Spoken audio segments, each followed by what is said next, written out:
Hello, everyone, and welcome to episode 174 of the True Crime All the Time Unsolved podcast. I'm Mike Ferguson, and with me, as always, is my partner in true crime, Mike Gibson. Gibby, how are you? Hey, man, I'm doing good. How about you, man?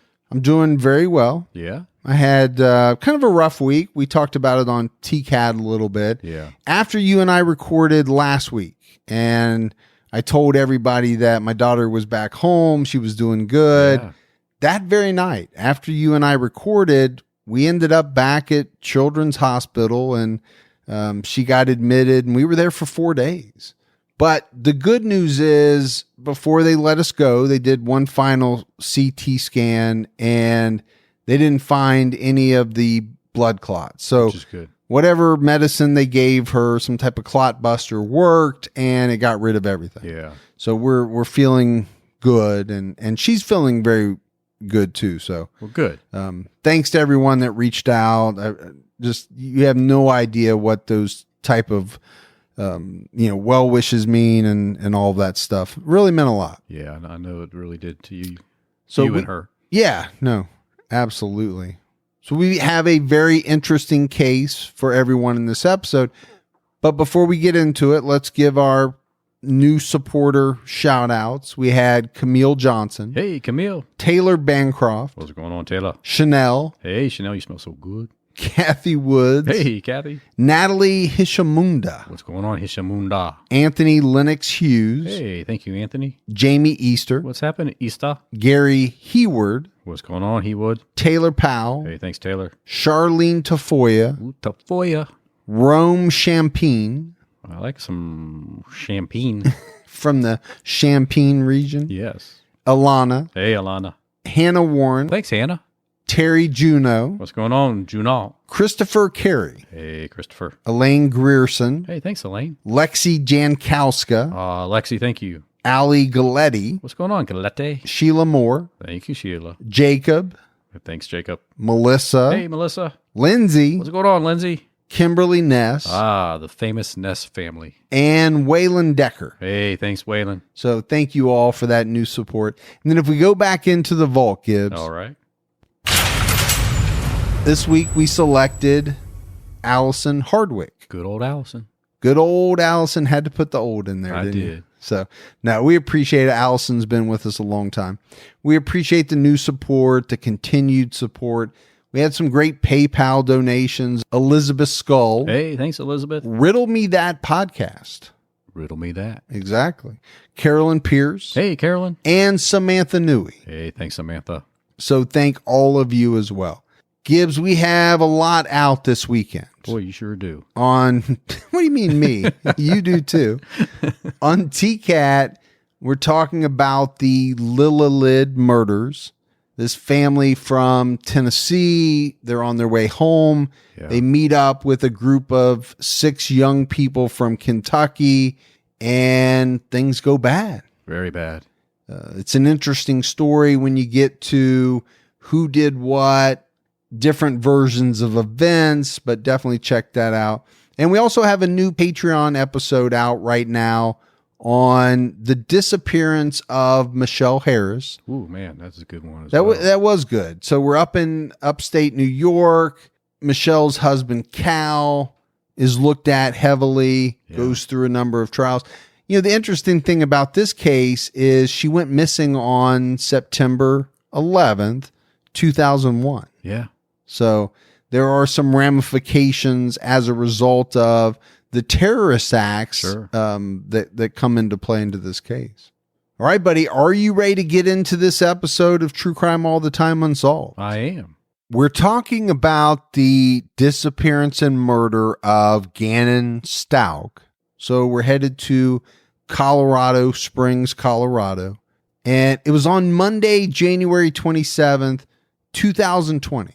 In Colorado Springs, that 11-year-old and 5th grader, Gannon, stayed home sick from school. Later that day, his stepmother, 31-year-old Leticia, told the police that she allowed Gannon to walk to his friend's house. This was around 3:30 p.m., and that was the last time that she saw him. It wasn't until 6:55 p.m. when he failed to return home that she reported him missing. Gannon's father, Albert, was in Oklahoma with his Army National Guard unit, but he caught a flight home the next day to help search for his son. Gannon's mother, Landon Hyatt, who lives in South Carolina, also flew in the next day to help search for her son. Gannon had a younger sister, Lena, and an older stepsister, Harley Hunt, who was Leticia's daughter from a previous relationship. Both Lena and Harley were devastated that Gannon had gone missing. Yeah, they call Gannon their Bubba. They missed their Bubba. The stepmother, Leticia, gave the police a description of the clothes Gannon had on when he left the house that day. She said he was wearing blue jeans and a blue jacket. At first, the sheriff's department felt that it was possible Gannon was a runaway. But after 72 hours, I think they dismissed that thought entirely and went towards the fact that, this was a missing person. Now, I would argue, Gibbs, that 72 hours is a long time when you're talking about an 11-year-old.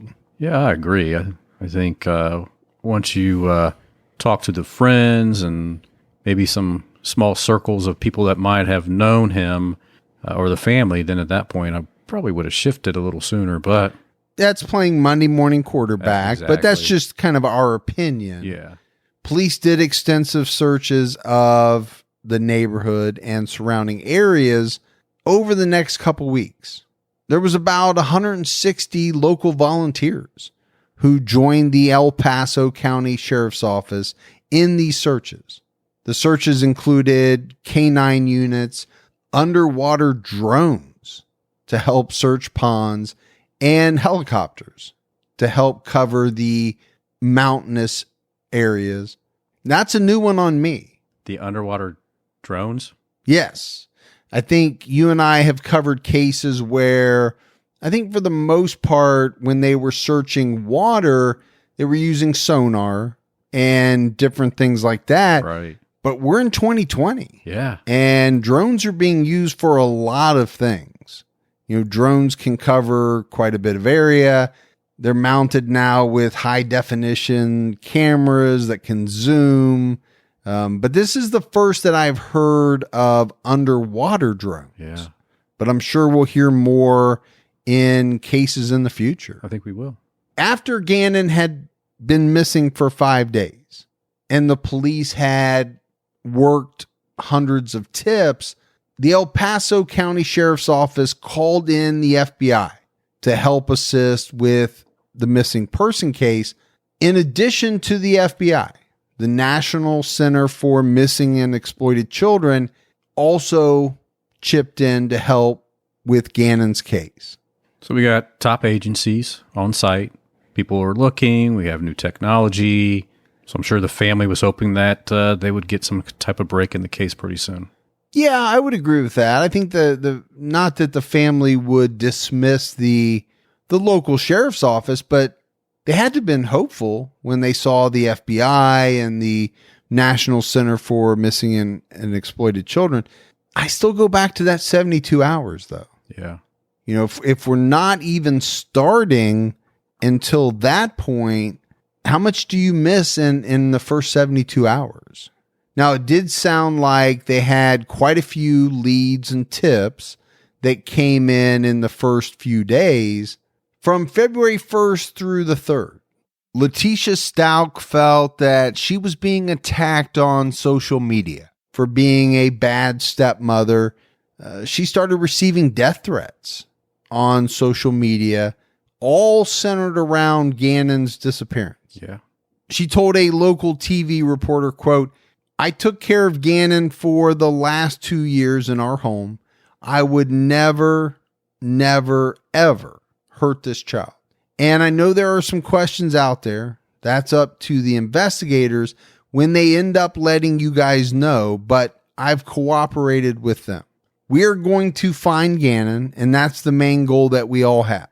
I'm just ready for Gannon to come home." On February 4th, Gannon's parents and sister made a video for the sheriff's website. His mother made a plea to the public. So I'm urging anyone that has any leads, credible leads, if you're too afraid because you know something, a kid just doesn't disappear and no one sees him. It's not how this works. So if you have anything that's credible, if you're afraid, don't worry about it. Imagine my son, how afraid he is. Imagine how afraid Gannon is. So please call, please write. If you need to have someone else to do it for you, please do. Because my son deserves to be here. He deserves to be here. Please call the El Paso Sheriff's County and let them know. And I thank you guys, the community, for what you've done. Because this is Gannon.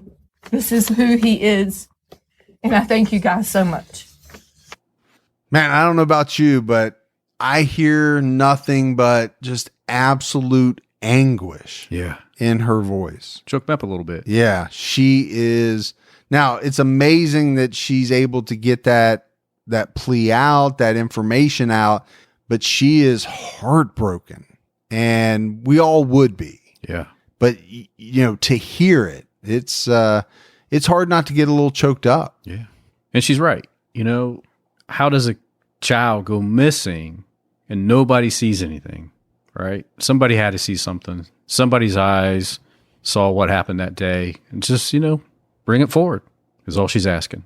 On February 8th, the community came out in full support for Gannon and his family at a vigil.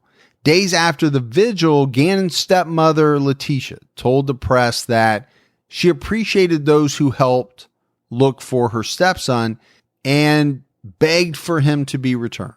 She said, "I encourage you to think of any suspicious cars that may have been in the area watching for a few days prior, and keep praying for Gannon." Gibbs, by mid-February, investigators had received over 500 tips. It's a lot of tips. It is, in a fairly short amount of time. But none of them seemed to pan out.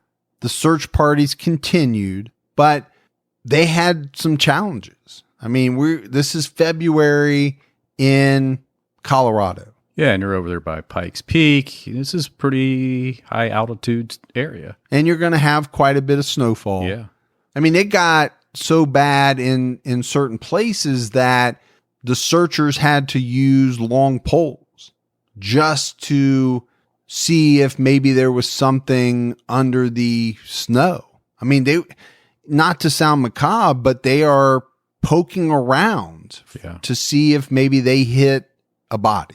I think that would be difficult to do too, I think it's difficult to be in a search like that from the standpoint that there is a chance you are going to be the searcher that finds whoever you're looking for, and they're going to be deceased. Yeah. You have to know that going into it, that it's a possibility. You don't hope for it.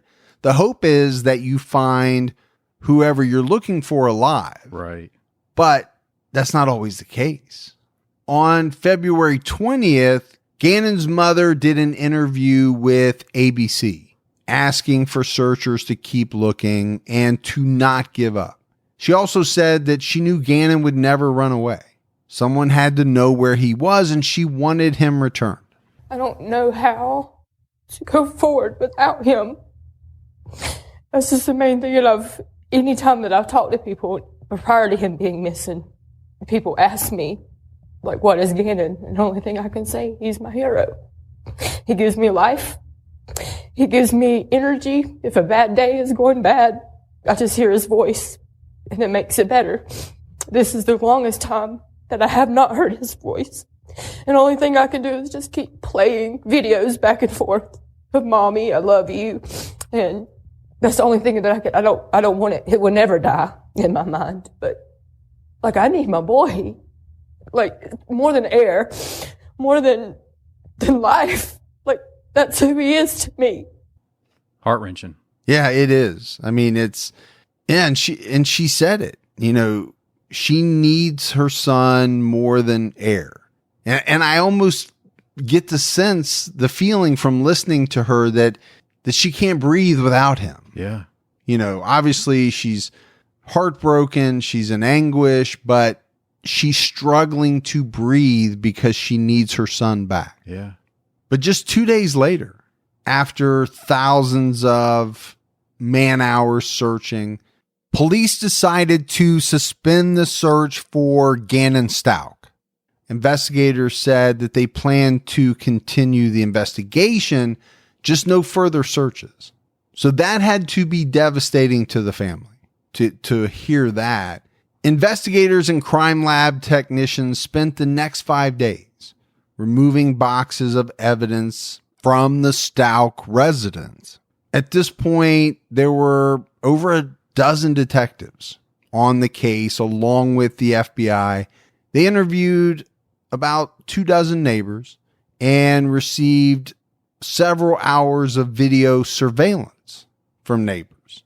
And again, Gibbs, I think this is technology that we obviously would not have been talking about in older cases, Right. but technology that we'll see much more of in the future, because more and more people now have their own kind of personal video surveillance. Yeah.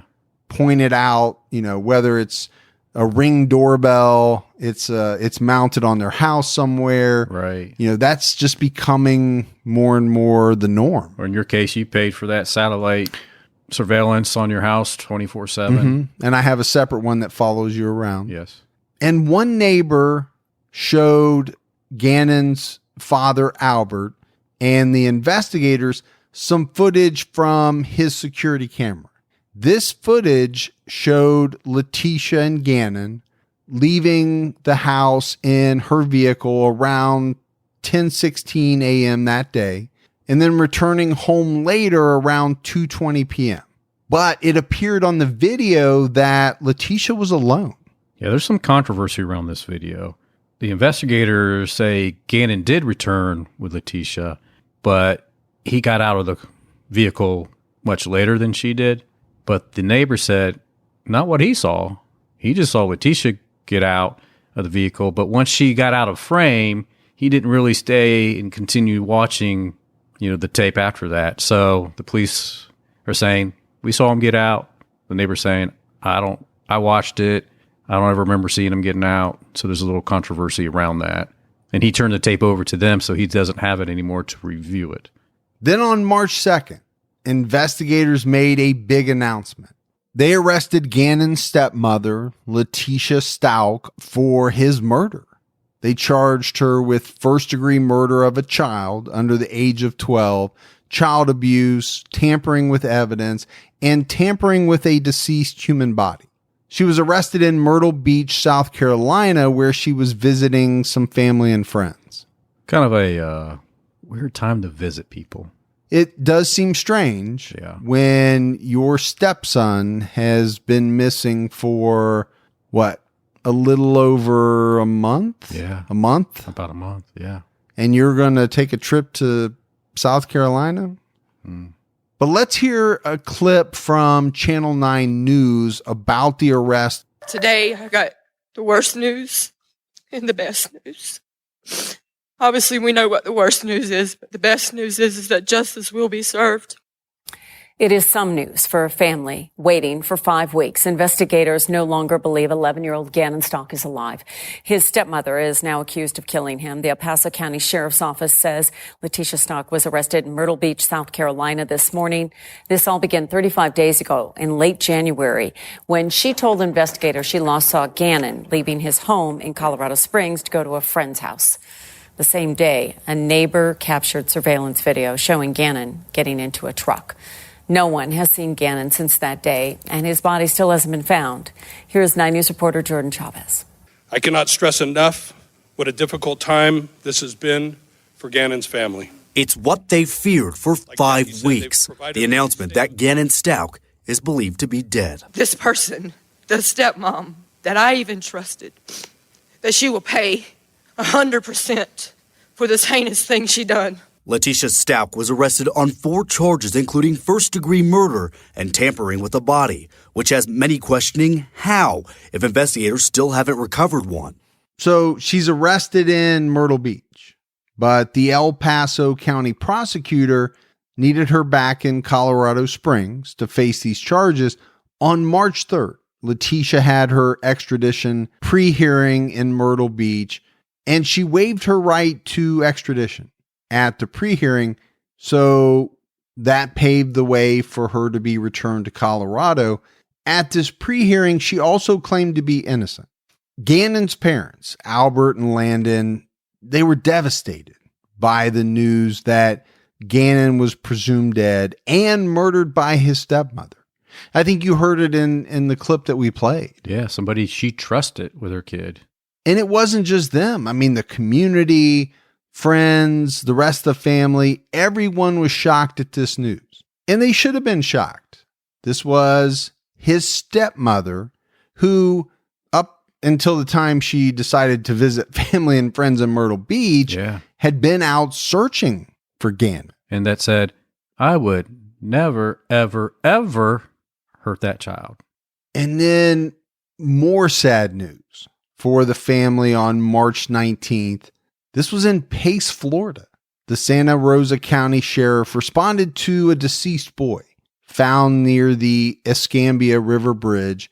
The next day, the Santa Rosa County Medical Examiner performed an autopsy and tentatively identified the remains as Gannon Stauch of Colorado.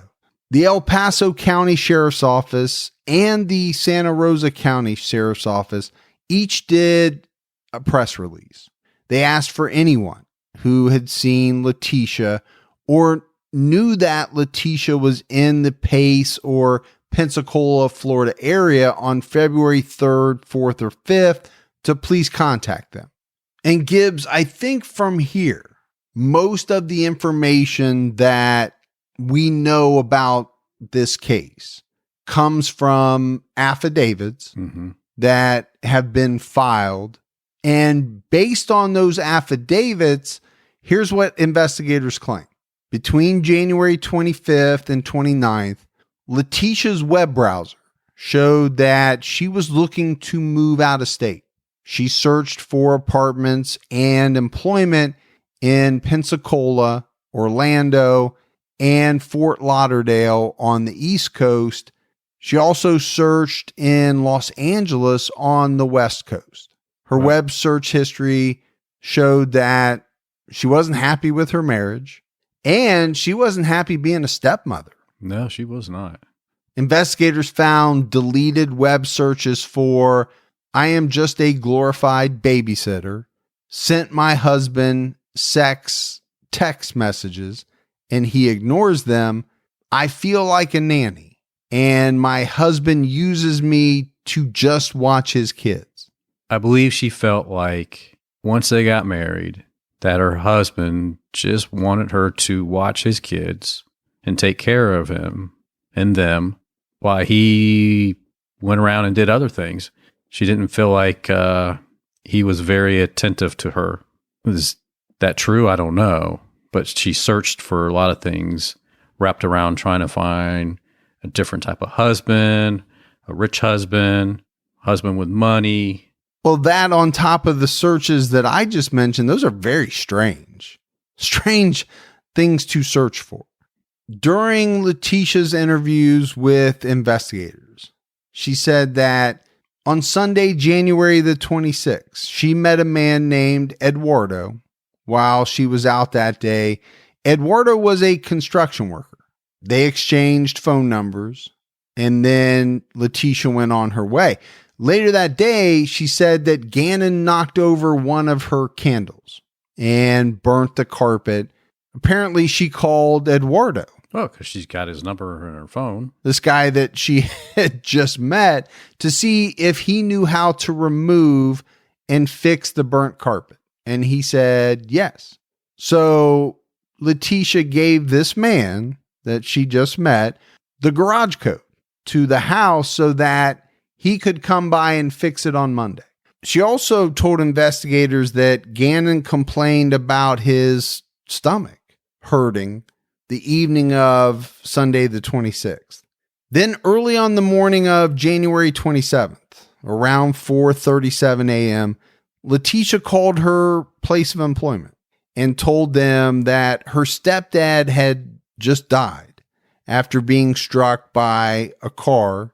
She wouldn't be able to come into work. Then almost 4 hours later, around 8:15 a.m., she took pictures of Gannon sleeping in his bed.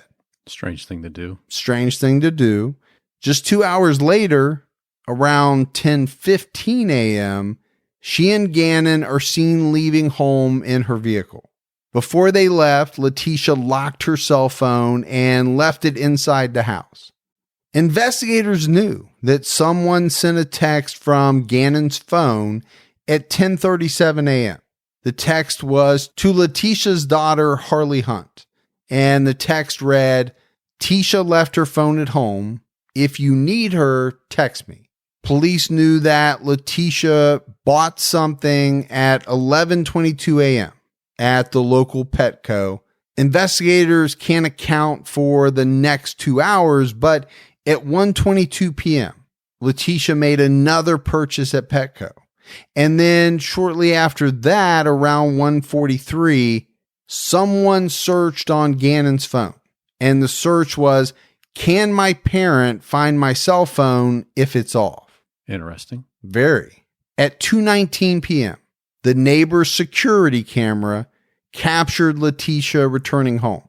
Now, the footage is grainy, but it appears as though Gannon is with her in the vehicle. So that goes back to the controversy. And the next hour is very interesting. This is what investigators have said happened. Lena is still at school. Harley is at work. Leticia unlocks her phone at 2:45 p.m. after she had left it behind all day. And then she didn't touch it for about 30 minutes after she got home and unlocked it. Which is strange. I think most people, if they accidentally left their phone at home, would grab it right away when they came in the door. But even if they left it at home on purpose, I still think you probably would have looked at your phone if you have kids in school. She had her youngest stepdaughter at school that she's caring for. I would think she'd want to look at her phone and see if she was okay. So here's the other question I have. Why unlock the phone if you're not going to look at it? Well, that's true. I mean, we're all addicted to our phones.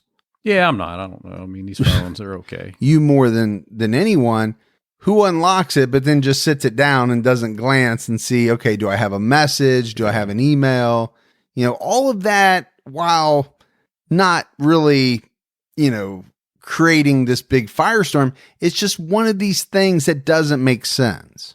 The alarm system that they had at the house apparently had the ability to track activity. And, around that time, investigators know that there was activity in both the upper and lower levels of the home. Now, Leticia told police that later that day, Gannon left the house at 3:15 p.m. to walk to a friend's house. And that was the last time she saw him, right? We've already talked about that. In a later interview, she claimed that Eduardo came into the home to repair the carpet using the code she gave him and sexually assaulted her from 2:30 p.m. to 3 p.m. Lena returned home somewhere around 3:30 p.m. from school and was told by Leticia that Gannon was asleep in his bed. Lena went outside to play and Leticia stayed inside the home. Investigators believe that it was during this time frame that Gannon's murder took place and that the body was moved from the bedroom to the garage.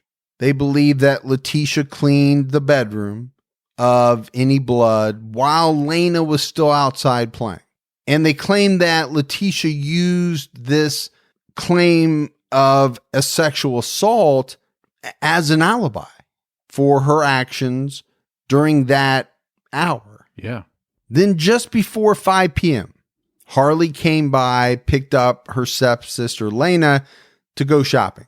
Leticia asked her in a text to get some trash bags, baking soda, and vinegar. Sounds like somebody needs some cleaning supplies. but they don't want to say get some cleaning supplies. Right. Because you can use those things Sure.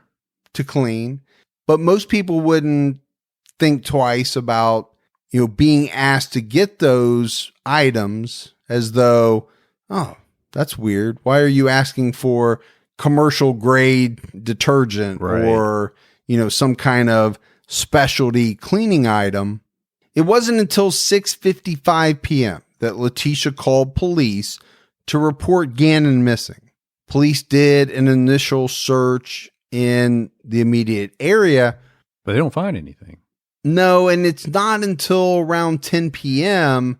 that they take a look inside the home. And that's when Leticia showed them the pictures that she had taken that morning of Gannon in bed. Which was kind of strange to do. Just in general, to take pictures of Yeah. Gannon while he's sleeping in bed. Yeah. Unless you wanted to be able to say one day, look, see, he was here sleeping in his bed. Yeah, I think most people would question, well, what's the purpose? Right.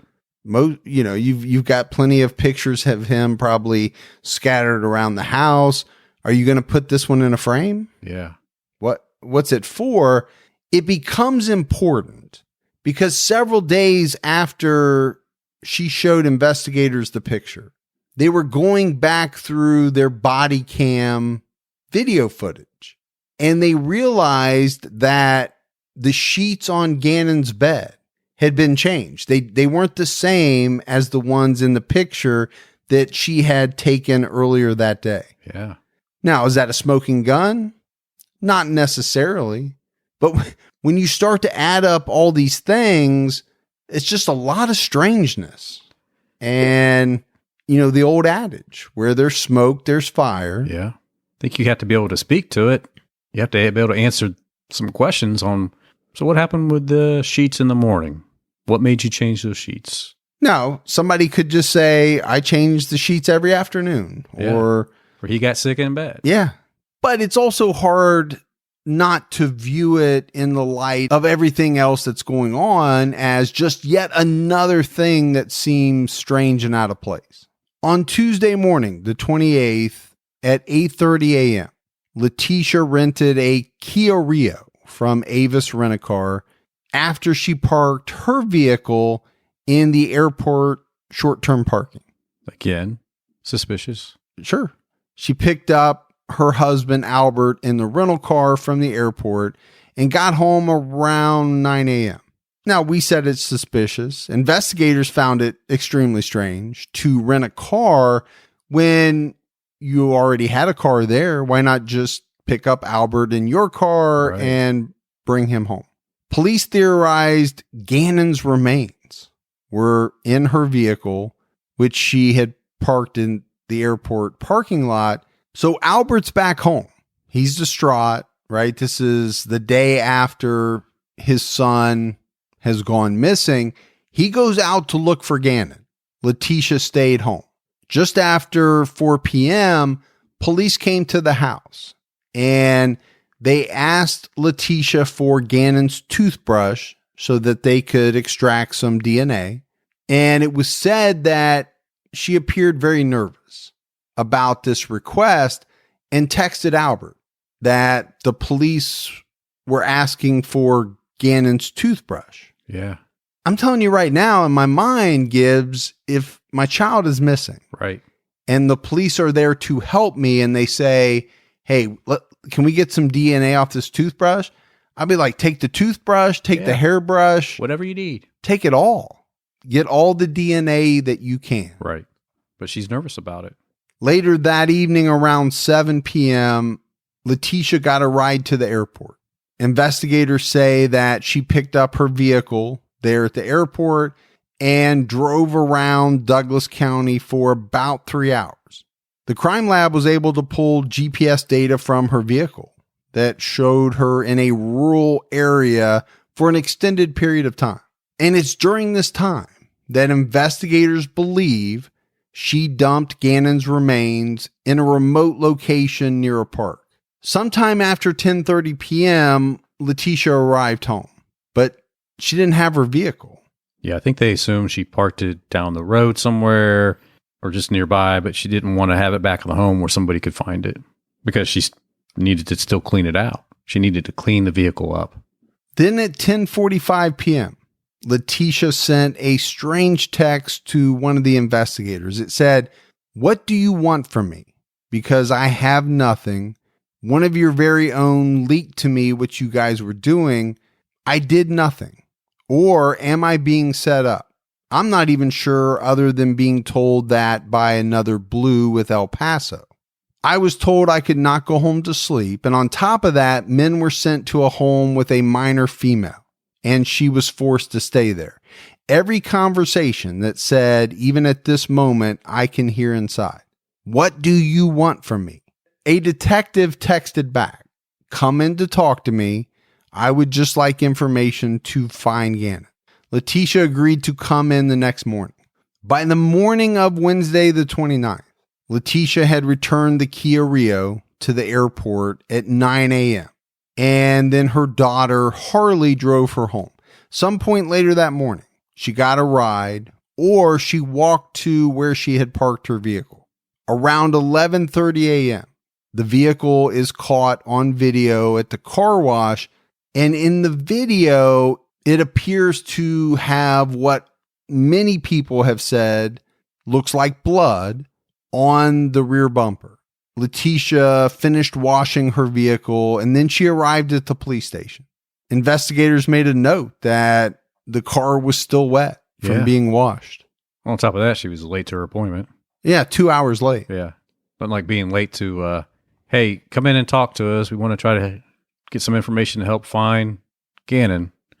I'll get there when I can. That's what it's, I mean. Again, I want to keep reiterating that this woman's been charged. Right.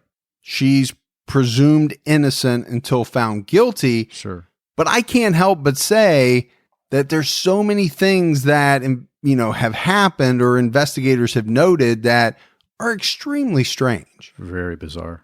If you're trying to help find my missing son or stepson and you say, hey, come down at 9, I might be there at 8:30. Yeah. 8:45. I'm definitely not getting there at 11. No. I'm certainly not going to take time to wash my car first. Because there's no other priority. You're right. Other than finding Gannon. Yeah. Unless you already know what happened to Gannon. Right. And you're trying to maybe cover your tracks or other. Well, obviously that's what authorities believe. Sure.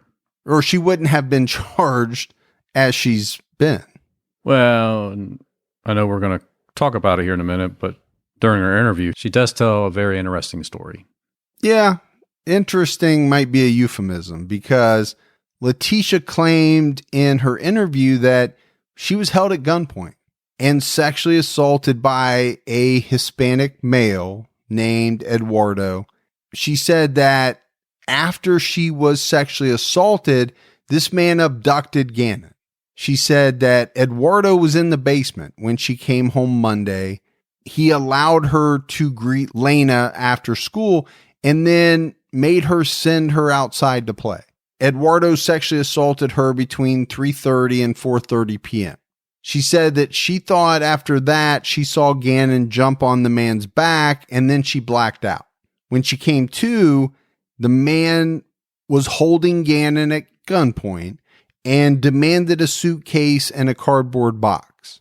After that, this man took Gannon with him. Now, if we just stop right there, if that's what happened, why didn't she say that day one? Yeah. Oh, no doubt about it. If that's what had happened, you would think she would have called police herself. Yeah. Right then and there. We know she didn't call police until almost 7 o'clock. So that's what? At least 2 hours after she claims all of this happened. She called police to report Gannon missing, but didn't give any of these details. Only that he had walked to a friend's house. Yeah. So after investigators heard this story, they suggested that Leticia have a rape exam completed. Yeah, because, if you've been sexually assaulted, let's see if we can help find the person that did this to you, right? They can collect evidence from a rape exam up to 5 days after the rape happens. but she refused to have one done. Investigators seized her phone and her vehicle. They said that she started complaining of chest pain, said she couldn't breathe, and then for some reason started stuffing tissues down the front of her pants. It's really, I'm trying not to laugh. It's just Bizarre. Yeah. That's the only word that comes to mind. Yeah. It's bizarre. Leticia was transported to the hospital, but she wasn't there very long because she snuck out. Yeah. And was seen a few miles later up the road with her daughter, Harley. So Harley dropped her off at the airport car rental place. Leticia rented a Nissan Altima. Investigators know this because they were tracking her credit cards. And they were able to activate the GPS unit in the Altima. Yeah. They determined that she drove back to that same rural location where she was the previous night near the park. And then later that afternoon, the crime lab technicians were out at the house, pulling carpet cleaning brushes from the dishwasher, looking for carpet fibers. They also found an empty gallon of vinegar that she used to clean up. And we know she told Harley to pick up some baking soda and vinegar at the store that Monday night.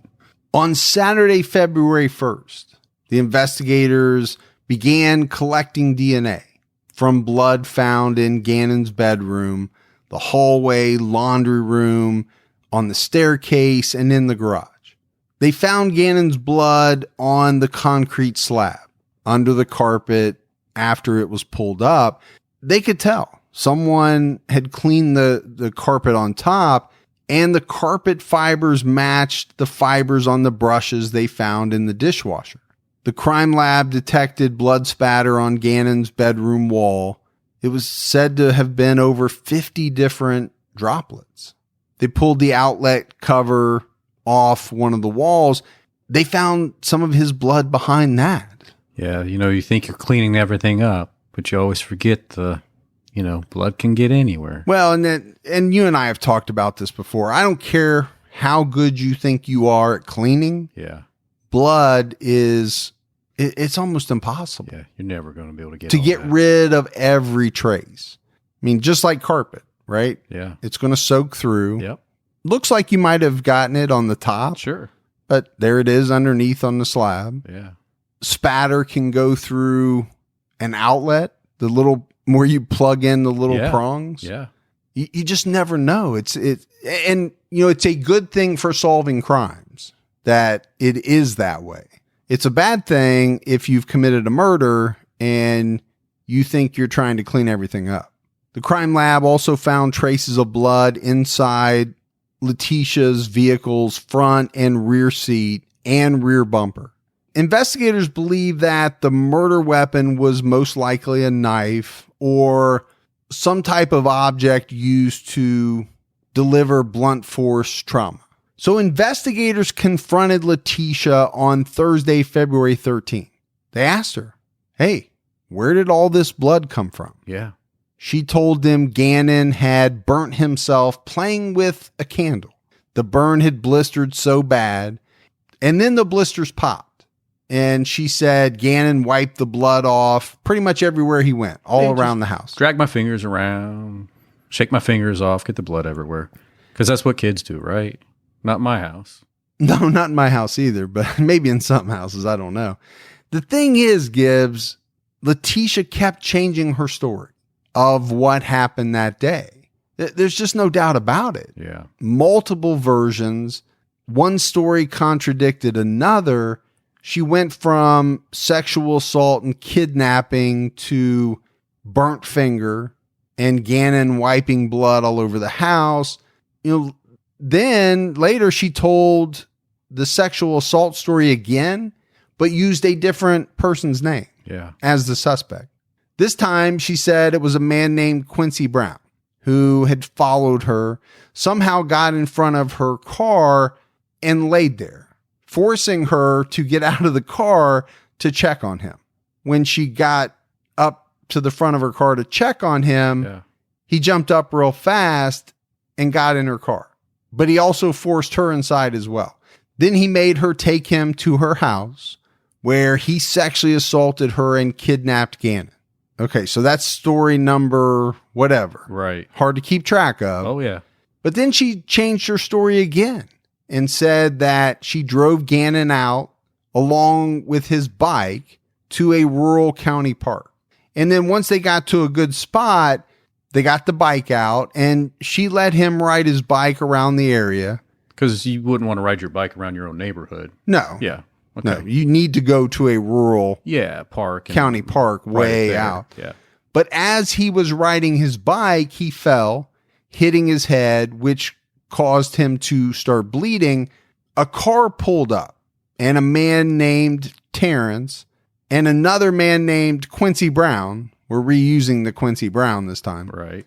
jumped out and they kidnapped Gannon and drove off. Leticia told investigators that don't even bother searching the area. It would be futile. Yeah. Investigators believe that Stauch fabricated this story after she saw Quincy Brown's picture in a lineup of Pikes Peak's most wanted fugitives. Yeah. I mean, if you were the investigator sitting there, you'd be scratching your head like, wait a minute. Okay, let me get another piece of... Wait. We got a different story now. Hold on. Yeah, we're on story number 8 now. I want to make sure I get this one. Yeah. Now, this is the real story this time, right? I just want to make sure, This reminds me of a little bit of the movie The Usual Suspects. Yeah. I love that movie. But there's a part in there where Kevin Spacey is telling the story. Right. And he's making it up as he goes along. Sure, looking off that board behind the detective. And he's using names, based on everything that he can see. Objects, yeah. The maker of the coffee mug. That weekend, investigators found some more damaging evidence.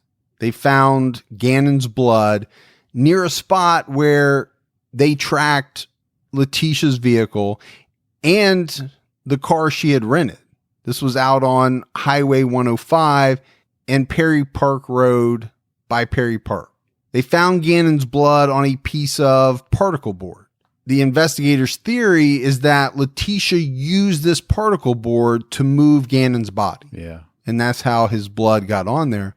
The following week, investigators had several reports and text messages that Leticia was telling friends. She was willing to take an independent polygraph to prove her innocence. So, hey, listen, guys, I didn't do this. I'm not a bad stepmom. I'm going to prove it to you. I'm going to go ahead and do a polygraph, and I'll show you the results. And you know that I'm telling you the truth. But I'm going to do it independently. Yeah. On my own. Exactly. Pay it out of my own pocket, everything. And then investigators found some records that she called a company named fakepolygraph.com to ask about a report she submitted. So she made a number of calls to this company, and eventually an employee told her that her report was blocked by management because of the questions that, she wanted on the test. Yeah. So I guess if you're doing your own fake polygraph, you can say whatever questions you want asked. And I'm assuming you get to dictate the answers to each of those questions. Right. But I guess they even they have standards. Right. Because they said any test that had questions involving illegal activities, the company wasn't into that. Right. It's probably more like, no, baby, I wasn't with your sister or your friend. Did you cheat with my sister last year? I'll prove you I didn't. And you go get that polygraph, and you're like, see, I told you, I was faithful. So, Gibbs, by the end of the week, this is what, mid-February? Yeah. Investigators were feeling pretty good about their case against Leticia, even though Gannon's body had still not been found. Yeah. The investigators had a judge sign a warrant for her arrest. And then, as we talked about, early March came, police arrested her in Myrtle Beach, South Carolina. And we know that Gannon's body was found later that month in Pace, Florida. Now, we chose to tell this story in a very certain way. Right. In the beginning, we laid out what everyone knew, with the exception of the police and Leticia. Right. Then we laid out what investigators really knew. Yeah. Based on the affidavits. It's a little different in the way that we tell the story, but we thought it was very interesting because, again, you have Gannon's mother going on ABC, anguished, heartbroken because she doesn't know what happened to her son. Right. But you can see from the affidavits that even at that time and before that, they were already on to Leticia. Yeah, police were working it. They were gathering evidence and getting false stories and contradicting stories. So it's very interesting to contrast the two, right? What the public knew and even what the family knew. Right. Versus what investigators suspected that Leticia had done. And then to kind of see how the evidence, was gathered and progressed. But the timelines definitely overlap in the way that we're telling it. Now, Leticia came out and told the press that she did not do this. She also told them that she had PTSD. She was originally housed in the mental hospital section of the jail, awaiting her trial. While she was there, Leticia stirred up some controversy by claiming that other inmates had been stealing some of her personal items and that they were selling them on YouTube, which is a little strange because now if you said eBay, okay. Yeah. YouTube's a strange place to try to sell something. And I don't know what anybody would want to buy of hers. Well, how do you even buy something off of YouTube? Yeah. I don't know.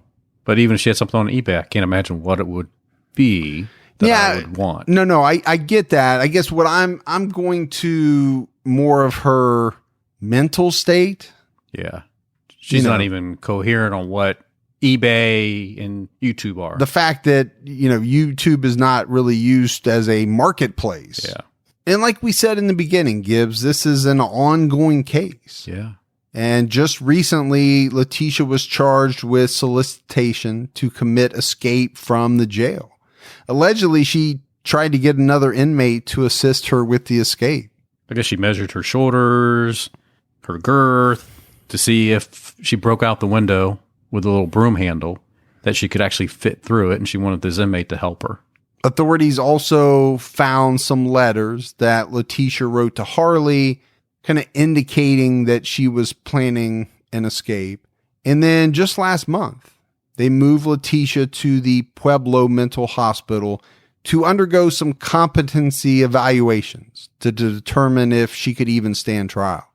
And I don't know, Gibbs. I don't know what her true actual mental state is, right. But from the things that you read in the affidavits, it doesn't sound like she's doing well from a mental health standpoint. Right. I don't know what, a diagnosis would be. I wouldn't even attempt to try to do that. I'm not a mental health professional, but I will say this, she's either playing a pretty good game or she's really suffering from something. Right. Now, does that mean she's not competent to stand trial?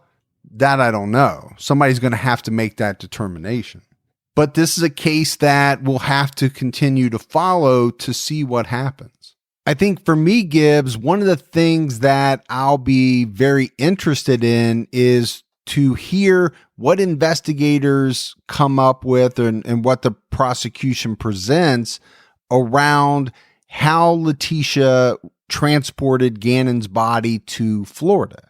Was she able to rent another car that they couldn't track? Was it done with her own car, maybe in conjunction with the trip down to South Carolina?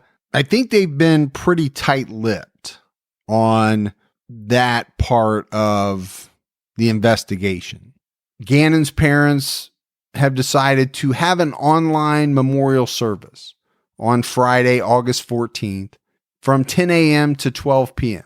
And if you do a search, you can find the link and anyone can attend the service.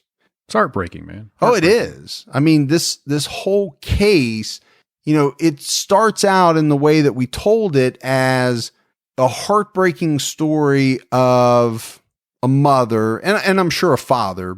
We didn't have as much from Albert, but certainly a mother who's heartbroken because she doesn't have her son. Right. She doesn't know what happened to her son, and she doesn't know where he is. And then it morphs into, okay, at this same time, police are working behind the scenes and they're just piling up information about the activities and the movements of Leticia Stauch. And boy, it's not looking good. No. And I don't think it's going to look good at trial either. And I'll be interested to follow that trial, see what comes out, because it's going to be a doozy. Yeah, I mean, I feel for Albert. I feel for Landon and Lainey. I even feel for Harley, Sure. I can't imagine that she knew anything. Nah. Being asked to get, grocery items or being asked to take her mom to the airport. Okay. That's normal type stuff. Yeah. They've all lost someone. Right. That they loved, right? Whether it was a son, a brother, a stepbrother, they all loved Gannon. Right. So there's a ton of loss there. But I think on top of that, if Leticia is convicted, there's an added heartbreak. And you kind of heard Landon talk about it. Yeah. Yeah, we did. The trust factor that you put into a step parent who is helping to take care of and raise your child, to find out that later, if that's the decision that's made, if she's convicted, that she killed your son. Oh my gosh. Yeah. It's like a double whammy. It's rough. But that's it. That's it for the case of the disappearance and murder of Gannon Stauch. It's really not it, because there's more to come. Right. I mean, I don't know if we'll give updates, but I know I'll be watching it, and I think people that listen will be watching it, because it'll be coming up, pretty soon. Oh yeah, I mean, sure, the COVID stuff might delay it a little bit more, but it will. It seems like they're progressing forward with it, so we'll see what happens. And it was good. Normally, we don't have this much information in an unsolved case, but with these affidavits, I mean, we know what the investigators theorize, we know what they believe, and we know some of the evidence that they have. Yeah. And it was nice to be able to tell the story in that way. It's almost like a TCAT where you've already had the trial and all that information has come out. Now, staying with the fact that this woman is innocent until proven guilty, that, I can't help but keep stating that, but that's good information. Yeah. That's come out of those affidavits. And it's hard not to think that a prosecutor is going to be able to put all of that together and make one heck of a case. But we'll see. Yeah. Well, we'll see. Very interesting. We got some voicemails. You want to check those out? Yeah, let's hear them.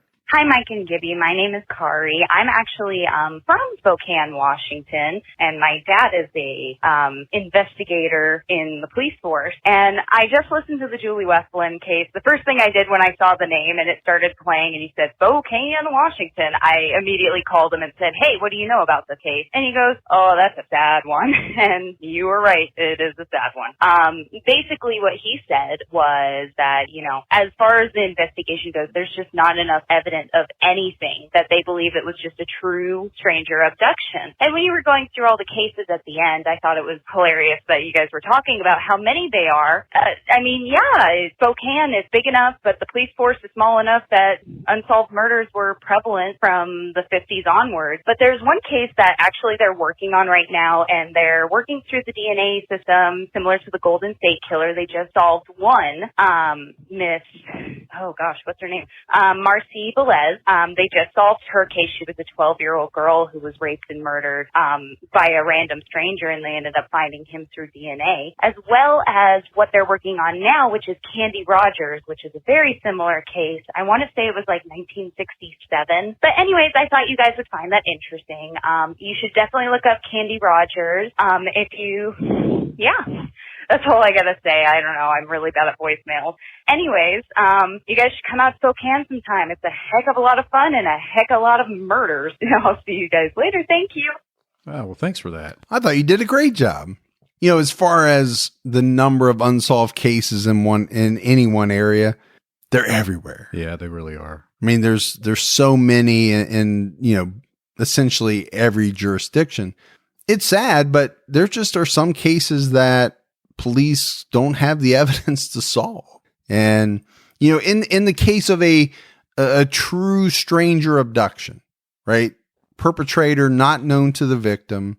Let's say there's no DNA left behind, no fingerprints, they wear gloves, right. This, that. Unless somebody sees something, what in the heck do you have to go on? Exactly right there. Nothing. Hello, Mike and Gibby. This is Tiffany from Central Missouri. I've been listening to TCAT for well over a year and just started listening to Unsolved. I just wanted to thank you guys for all your hard work. I know it's difficult getting all the research for these episodes, and I really appreciate it. I have been binging this podcast just about every day while I'm at work. And at this point in time, my day hasn't officially started until I've had my coffee and got an episode of TCAT in. Honestly, I don't know which addiction is worse, caffeine or murder porn. Well, thank you guys, and stay safe. Keep your own time ticking. Well, I definitely understand that. Gibby has seen me without coffee, and it's not a pretty sight. No, it's not. Not at all. Not at all. Not at all. Don't ever do that again. Hi, my name is Tasia Shriver. I was given a call because I honestly listen to your podcast every time you release one. I've gone through every unsolved and every solved case you guys have.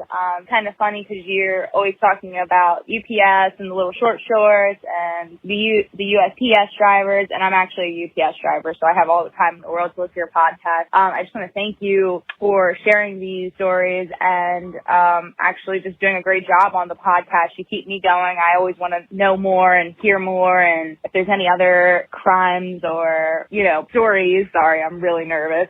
But I was going to say you guys should look into a new case that actually just happened. I'm from actually Lancaster, Pennsylvania, and an Amish girl actually went missing in Birmingham, Pennsylvania, which is not too far from Lancaster. It's a little bit on the outskirts. So I think you guys should look into it. I mean, it's still an ongoing investigation, but there's a lot of information. I think it'd be a cool, quick little mini podcast to air. But thank you. I'm both Team Mike and Gibby. I love you guys both, and keep your own time ticking. Thanks. Awesome. Yeah, it is awesome. You and I have actually talked about trying to find an Amish crime, and I know there are some. Right. Probably not a lot, but more than you think. There's always more than I think of everything. Yeah. Hi, Mike and Gibby. This is Wendy. First, I want to congratulate you guys on pronouncing my German last name correctly.